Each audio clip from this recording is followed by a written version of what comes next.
¿Querés aprender de economía, filosofía política y ética libertaria desde tu casa o de donde estés? Esta es tu oportunidad. Inscribite en mi curso virtual y accede a las clases exclusivas pensadas para vos, donde vas a obtener todas las herramientas para comprender el complejo mundo actual y defenderte del Estado, sus políticas públicas y cuidar tus ingresos y propiedad privada. Envíame un mail a giacoclaseseconomia@gmail.com para obtener toda la información y medios de pago. Sin más interrupciones, sigamos con el video.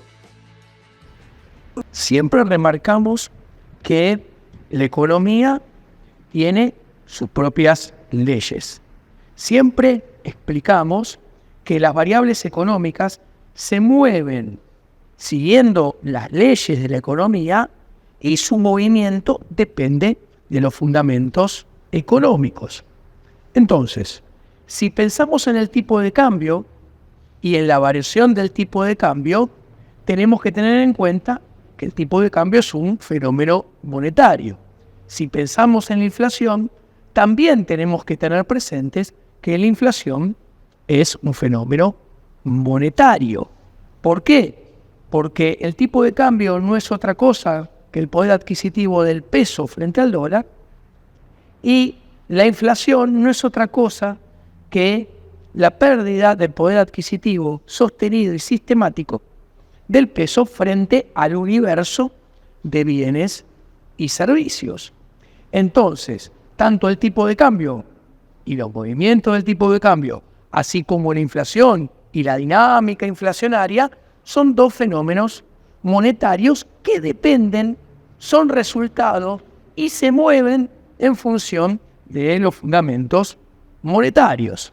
Entonces, ¿qué tenemos que pensar? Tenemos que mirar, por un lado, la producción de dinero y la oferta y la demanda de dinero para anticipar los movimientos del tipo de cambio. A su vez, también tenemos que prestarle atención al balance del Banco Central y a la salud del balance del Banco Central, es decir, a la relación entre pasivos monetarios relevantes del Banco Central y los activos relevantes en términos monetarios del Banco Central. Las leyes económicas, los fundamentos monetarios y las dinámicas son la clave para anticipar cómo se va a mover el tipo de cambio y cómo se va a mover la inflación. En el mercado monetario, los fundamentos. Si la oferta monetaria, o sea, la creación de dinero, crece a un ritmo superior que la demanda de dinero y esa diferencia se amplía, la suba del tipo de cambio debería aumentar y acelerarse a medida que pasa el tiempo. Del otro lado, si la oferta monetaria y la creación de dinero aumenta más que la producción de bienes y servicios, la inflación debería acelerarse cada vez más. Dicho esto, si la relación pasivos monetarios totales del BCRA en relación a los activos monetarios relevantes del Banco Central crece, es decir, aumenta cada vez más, el Banco Central quiere decir que tiene cada vez más deuda, que cada vez está más quebrado y por ende esto implica mayor expectativas de devaluación y mayores expectativas de inflación a futuro. ¿Por qué? Porque debe subir cada vez más el tipo de cambio, acelerarse cada vez más la inflación para licuar esos pasivos monetarios relevantes y ponerlos en línea, a raya, con la cantidad cada vez menor de activos que tiene. Ahora bien, vayamos punto por punto. El gobierno, encabezado por el ministro de Economía, Sergio Tomás Massa, cada vez emite más pesos para financiar el déficit fiscal. Y no solamente emite cada vez más en estos primeros 8 meses del año, sino que en la película de mediano plazo, de acá a fin de año, va a tener que seguir emitiendo y va a tener que emitir mucho a final de año para financiar el déficit fiscal, que el déficit fiscal del 2023 va a ser aproximadamente 1 punto porcentual en términos del PBI, por lo menos superior a lo que fue el año pasado. Siguiendo, la segunda canilla de emisión monetaria también crece mes a mes y cabe esperar que aumente todavía más en los próximos 6 meses del año que quedan, o 5. ¿Por qué? Porque el Banco Central acaba de subir la tasa de política monetaria, ubicándolo en términos efectivos anuales arriba del 200% anual. Con lo cual, esto es más anabólicos para la masa muscular de la emisión monetaria del LELIQ y PASES, o sea, de dinero cuasi fiscal. En pocas palabras y resumiendo, se emite más para financiar al Tesoro, se va a emitir más a futuro para financiar el Tesoro y también se emite más en concepto de LELIQ y PASES y todavía se va a emitir más en concepto de LELIQ y PASES. ¿Esto qué hace? Con un banco central en el cual los activos monetarios relevantes de verdad son 0 y las reservas de mentira alquiladas siguen bajando y seguirán bajando. Del otro lado, más base monetaria, más LELIQ y PASES es más pasivos monetarios relevantes.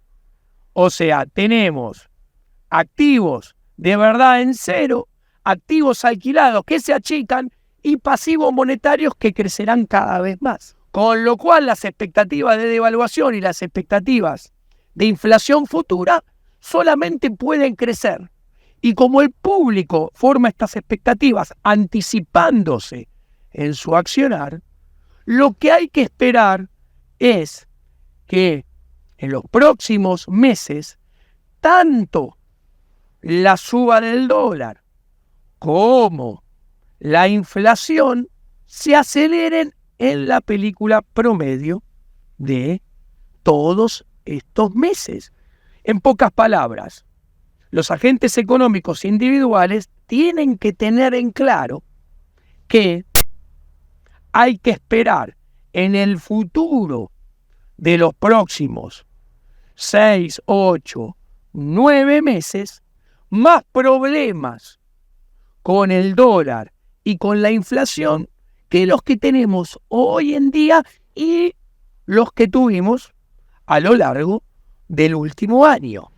Ahora bien, todo esto lo estamos explicando al día siguiente del resultado electoral en el cual Javier Milei salió primero, casi 4 puntos atrás salieron los 2 candidatos juntos de Juntos por el Cambio y 1 punto detrás salieron los 2 candidatos del actual oficialismo. Ahora bien, como siempre decimos, a la suba del dólar paralelo no hay que echarle la culpa a Javier Milei, en absoluto. Los acontecimientos políticos, a lo sumo, solamente anticipan algo que ya estaba condenado a ocurrir. Y cuando lo que está condenado a ocurrir tiene lugar y va a tener lugar, siempre es mejor que suceda cuanto antes. Y por el contrario, para la salud de los negocios en el sector privado, es peor que se los posterguen artificialmente, pateándolos a futuro, que no es otra cosa que, en la película, postergar costos en beneficio de la casta política que más temprano que tarde, aún lo va a terminar pagando el sector privado. Entonces, que quede bien en claro, esto no es que los mercados le dan la espalda a Javier Milei. Esto es que los fundamentos macroeconómicos están recontra putrefactos. Y esto que está empezando a suceder es algo que no es otra cosa que las leyes económicas y sus dinámicas operando.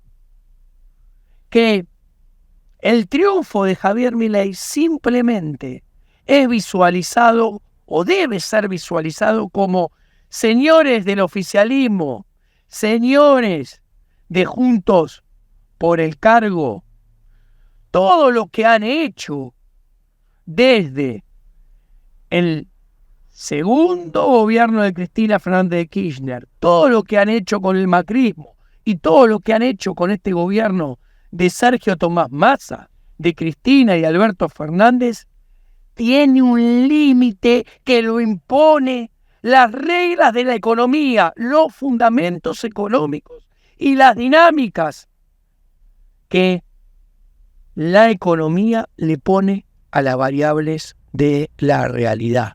Estos videos son posibles gracias a vos. Podés apoyar este proyecto desde tan solo $5 por mes desde la opción Unirte o desde los links que encontrarás en la descripción. Además, podés ser parte de los miembros exclusivos del canal, donde cada 15 días voy a hacer una transmisión en vivo solo para quienes sean parte de esta comunidad. Vas a encontrar los detalles y enlaces en la descripción. Muchas gracias y hasta la próxima.